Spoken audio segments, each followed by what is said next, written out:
এই তোকে গেলে তো ভালোবেসে বলেছিলাম অতিরিক্ত ভালোবেসো না, বলেছিলাম ছেড়ে যাবে, কিন্তু তুমি শুনলে না।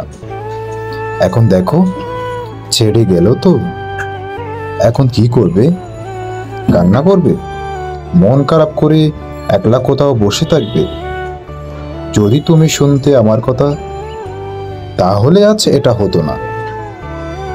এখন তো তোমার পাশে আর কেউ নেই, কারণ তুমি একদিন জোর গলায় বলেছিলে সে নাকি সবার থেকে আলাদা, সে কখনো তোমায় ছেড়ে যাবে না। একদিন তো এইসব নিয়েও বন্ধুদের সাথে কত ঝগড়া করেছো, আজ তো তারাও আর কেউ পাশে নেই। তাহলে কষ্টের কথাগুলো এবার কাকে বলবে শুনি?